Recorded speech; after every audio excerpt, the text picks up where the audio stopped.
Hi guys, welcome back or welcome to Dreamworks Switch to Life, and in today's video, we're going to be discussing Dreamworks' latest movie.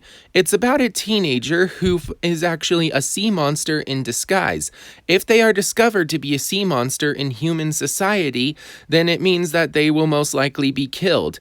They also discover a new world that they knew very little about, and the villain of this movie actually wields a stick with pointy things on the end of it. I, of course, am referring to Luca. You do it now. Just say the thing. What's wrong with you, stupido? What? Did you think I was referring to something else? So, yeah. During Ruby Gillman Teenage Kraken's marketing, a lot of people have been comparing it to Pixar's Luca, and that's not the first Pixar DreamWorks comparison. It's actually a meme these days. So, in today's video, we're going to take inspiration from the meme and compare every single Pixar movie to a DreamWorks movie. This is going to be a really long video, so I hope that you guys enjoy it. Now, in case you are wondering, most of these comparisons are going to make some sense, some will make lots of sense, and some of them will make absolutely no sense at all. They were just leftovers.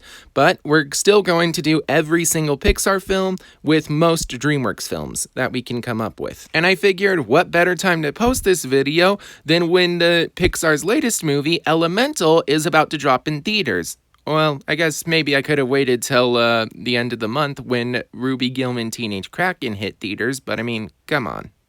If you are wondering, I also eventually plan to do reviews for both Ruby Gillman Teenage Kraken and Elemental, eventually. But without further ado, let's start the video.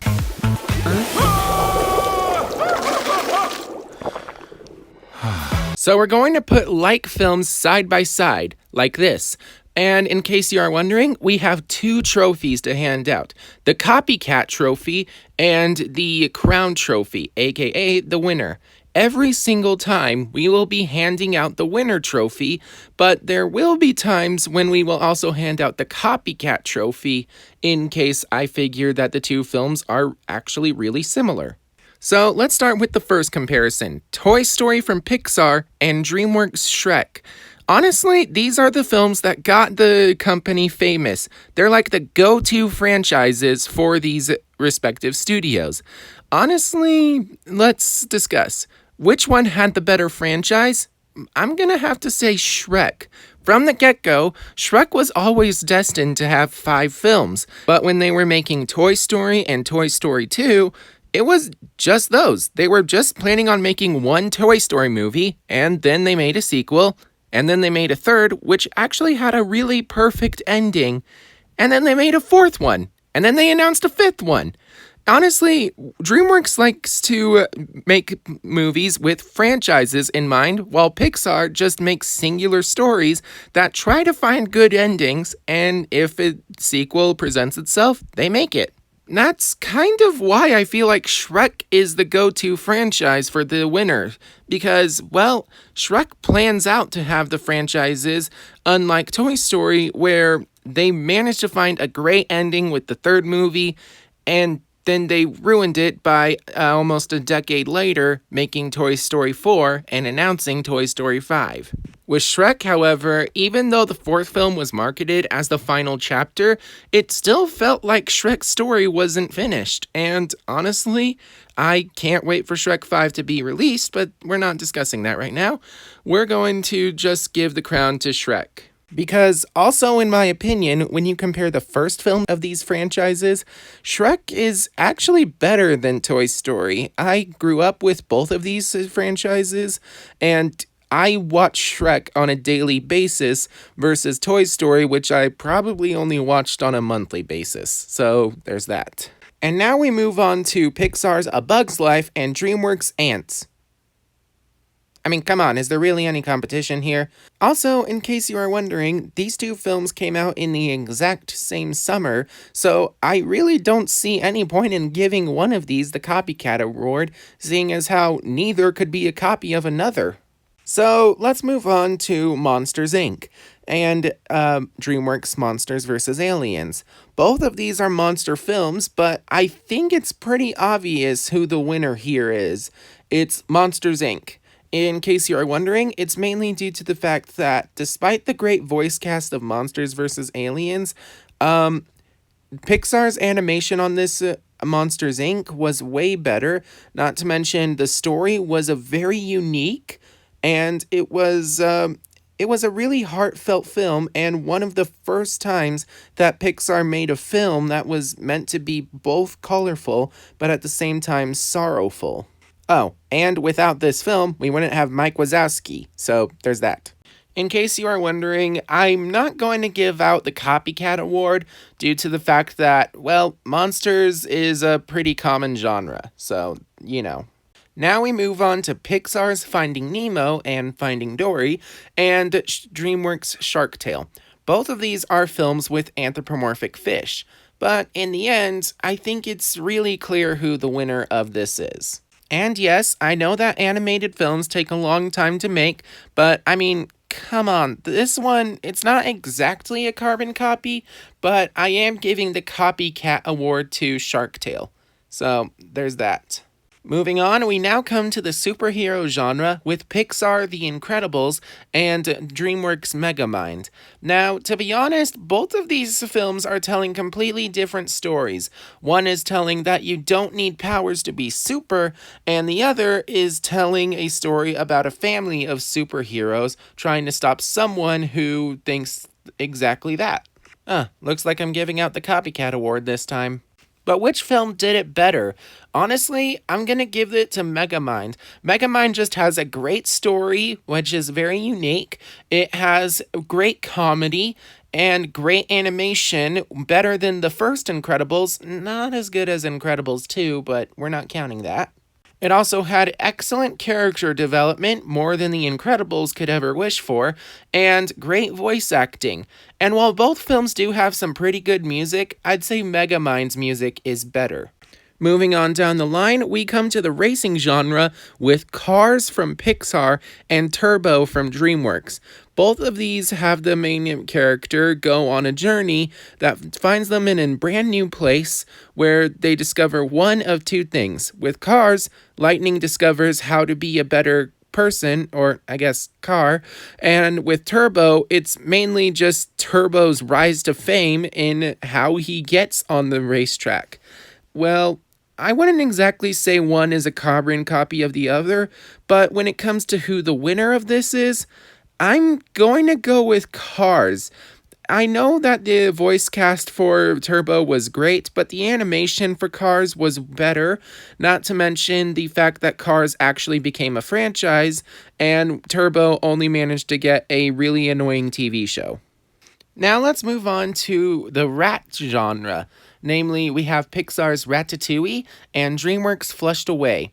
Well, I won't say that one of these is a carbon copy of the other, but let's just say that one tells the story of what a rat's life is like under the sewer, and the other tells the story of what a rat's life is like over the sewer. In terms of which film was better, I'm going to have to give it to Ratatouille. Ratatouille just has better animation. I'm sorry, Aardman, but it does. And it also has a pretty good and unique story, which may not make sense a lot in the logic field, but honestly, I just like this movie a lot. And even though I could barely understand it as a kid, I just saw, ooh, talking rat, that's nice. But as an adult, I could actually understand the plot, and I was like, wow. How did I not get this as a kid? Moving on, we now come to Pixar's WALL-E and DreamWorks' Home. You might be wondering, why on earth did I place these two films together? Well, it's due to the fact that both of these films deal with the concept of space. Well, okay, maybe more so in WALL-E than in Home, but you get what I'm saying. In terms of who the winner is, I'm going to have to give this award to WALL-E. WALL-E just has way better animation. It has I wouldn't say a good voice cast, but it has great voice acting, and it honestly has a really great story. Moving on, we now come to Pixar's Up and DreamWorks' Mr. Peabody and Sherman. You might be wondering why I placed these two together. Well, not only were they leftovers, but I figured the following. Both of these tell the story about a man and a boy going on an adventure through, well, I don't know, they're just going on an adventure, and on those adventure, they make some friends, make some enemies. You get what I'm saying. So, in terms of which film was better, which is the winner, I'm gonna have to once again give this to the Pixar film. If you ask me, I'd say these films both have the same quality of animation, but in terms of the humor, I would say that I believe Up had better humor, mainly due to the fact that Doug was there. Also, you can't get a more heartfelt scene in any cinema. I can't think of a scene any sadder than the first 10 minutes of the movie Up. I mean, seriously, it's just sad. And yet, it has a really great resolution at the end of the film, despite the fact that it's still really sad to watch. And I love it. Moving on, we now come to Pixar's Brave and Dreamworks' How to Train Your Dragon. These two films could not be more different. Really, the only reason they're together on this list is the fact that they both have Scottish cultures. That's it. So, who made the better film? Honestly, I'm going to have to give this one to the one that got the better franchise, How to Train Your Dragon. How to Train Your Dragon, the first movie, has a 100% rating on Rotten Tomatoes, and it's really good. It has great music, great animation, great voice acting. I really can't think of a reason to say that it's worse than Brave, but I mean, seriously, it's a good film, which led to a great franchise, and I highly recommend it if you haven't already seen it, but I'd be surprised that you're watching this video if you haven't. Moving on, we now have Pixar's Inside Out and DreamWorks' Penguins of Madagascar.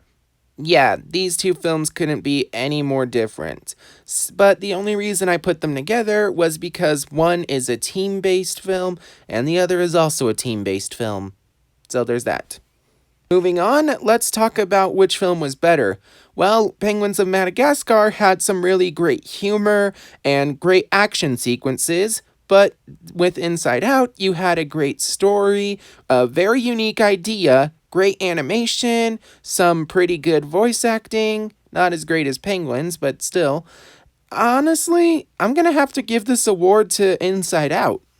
It had some really funny moments, some really heartfelt moments, led to some really cool and amazing characters and character designs. There was a lot of character development, especially for Joy, and I just loved this movie. Now let's go back to the prehistoric era with these next two films. They are Pixar's The Good Dinosaur and DreamWorks' The Croods. Honestly, I think it's really obvious which one was the better film. So, I wouldn't say one is a carbon copy of the other because they're both trying to tell a different story.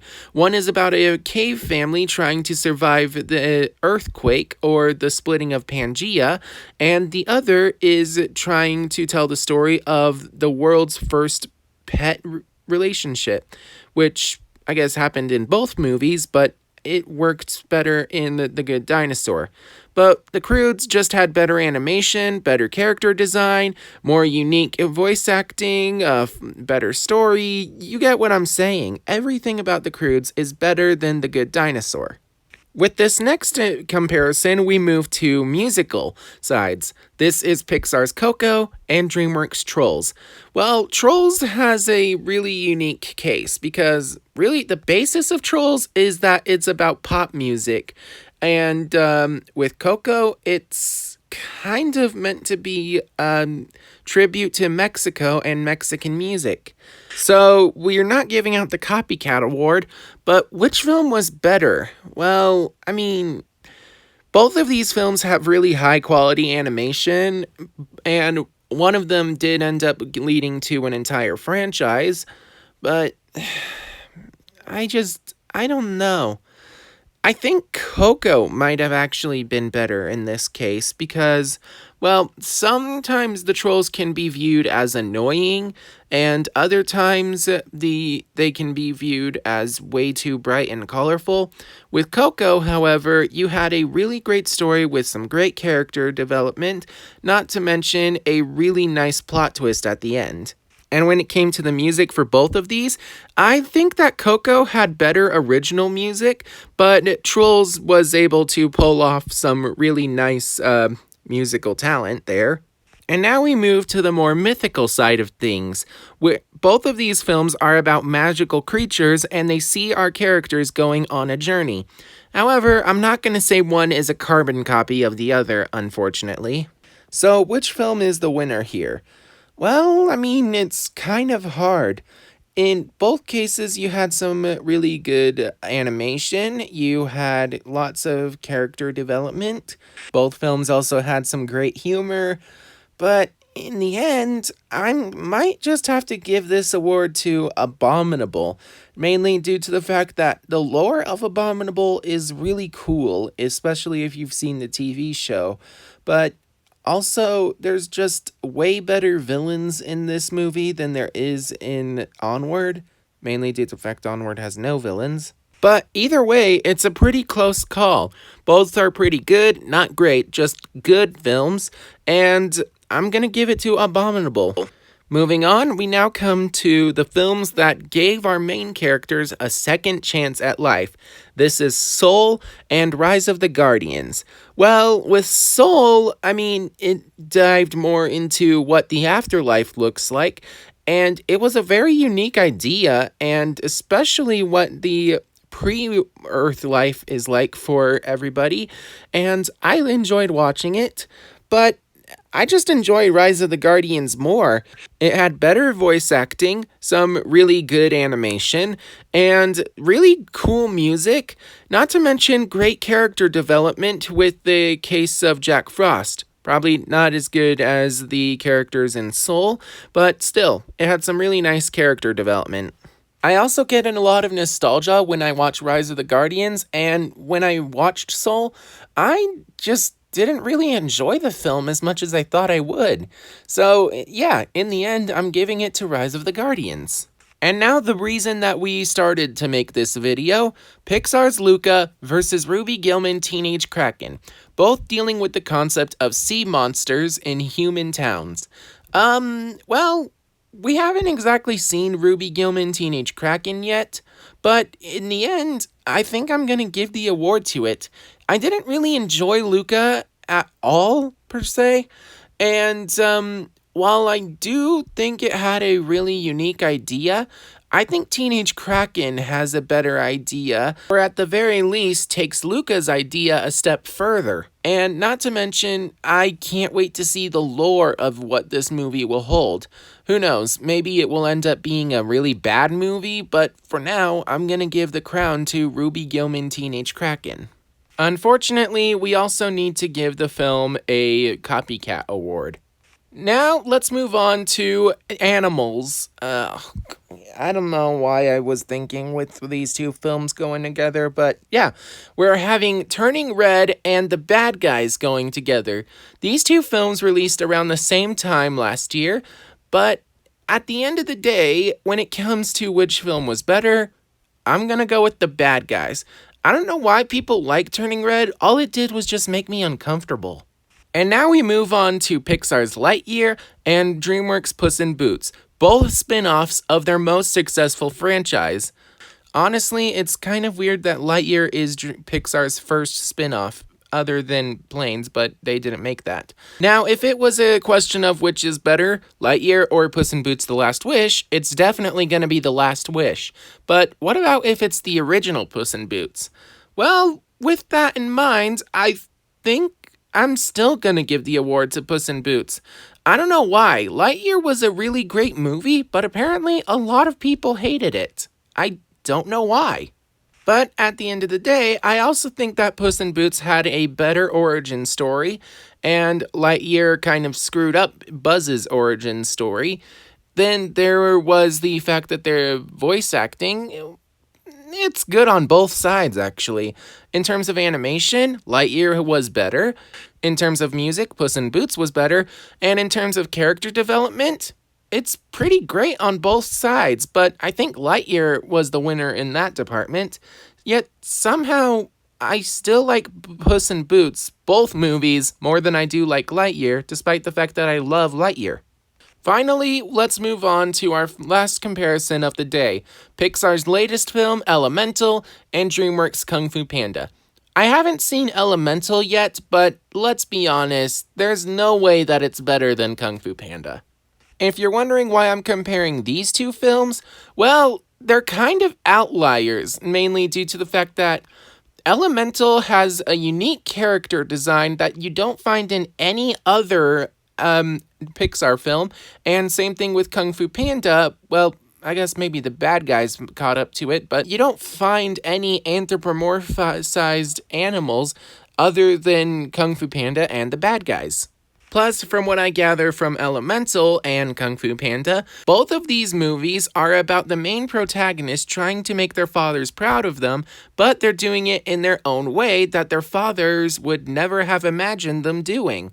For instance, elements cannot mix, and in Kung Fu Panda's case, you should be a chef, not a kung fu master. So, which is the winner? Which studio makes the better movies? Well, after counting up the crowns and the copycats, I discovered that the winner is actually Dreamworks with a total of 10 crowns versus Pixar's 9 crowns. So it was a pretty close call, and in the end, it might change. But in the end, Dreamworks does have a few copycat awards, whereas Pixar doesn't have any. But what do you guys think? In your opinion, which films were better than their comparison? Or did I make a wrong comparison? Leave your thoughts down below in the comments, and please subscribe if you want to keep up to date on all things Dreamworks. Also, which film are you looking forward to? Elemental or Ruby Gillman Teenage Kraken? I kind of want to do a poll, but we're not going to do that. Anyway, I hope that you guys enjoyed today's video and that you are all staying safe out there. I'll see you in the next one. Bye-bye. Oh, and remember, if you subscribe, you're gonna have fun. You get to hear me talk. I can talk without stopping, sometimes for maybe 12 hours. And you get to listen, so you're lucky. Well done.